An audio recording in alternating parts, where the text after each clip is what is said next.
আসসালামু আলাইকুম ও রহমতুল্লাহ।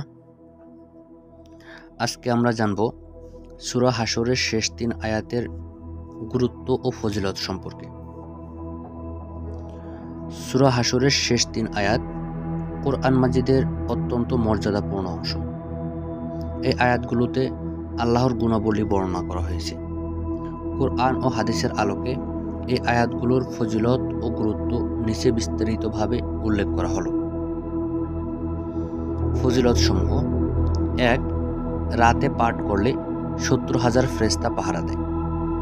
হাদিস: রাসূল সাল্লাল্লাহু আলাইহি ওয়াসাল্লাম বলেন, যে ব্যক্তি সন্ধ্যাবেলায় সূরা হাশরের শেষ 3 আয়াত তেলাওয়াত করে, আল্লাহ তার জন্য 70,000 ফেরেশতা নিযুক্ত করেন, যারা রাতভর তার জন্য দোয়া করে। যদি সে রাতে মারা যায় তবে শহীদের মর্যাদা পায়। তিরমিজি।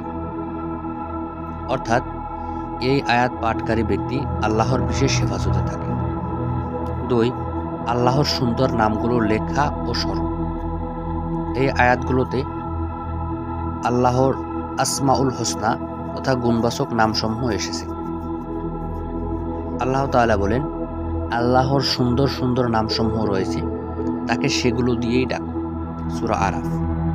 সূরা হাশরের শেষ আয়াতগুলো পড়লে এই নামগুলো মুখস্থ হয় ও ঈমান মজবুত হয়। 3. জিন ও শয়তান থেকে নিরাপত্তা। এই আয়াতগুলো রাতের সময় পড়লে শয়তান, জিন, অশুভ আত্মা থেকে রক্ষা পাওয়া যায়। সাহাবায়ে কেরাম ও সালফে সালিহিন এই আয়াতগুলো রাত্রে নিয়মিত পড়তেন। 4. ঘুমানোর আগে পাঠ করার উপকারিতা। অনেক উলামায়ে কেরাম বলেছেন, রাতে ঘুমানোর আগে সূরা হাশরের শেষ 3 আয়াত পড়া আত্মিক প্রশান্তি, ভয় দূরীকরণ এবং আল্লাহর সন্তুষ্টি লাভের মাধ্যম। 5. আল্লাহর পরিচয় ও তাওহীদের শক্ত বিশ্বাস। এই আয়াতগুলো আল্লাহর পরিচয় তুলে ধরে। একজন মুসলিম হিসেবে আকীদা ও তাওহীদ দৃঢ় করতে এই আয়াতগুলো গুরুত্বপূর্ণ। সংক্ষেপে নিয়ম ও সময়। আয়াত সূরা হাশর 22, 23 ও 24। সময়: সকাল, সন্ধ্যা, বিশেষত ঘুমের আগে পাঠের নিয়ম। একবার পড়লেই ফজিলত পাওয়া যায়।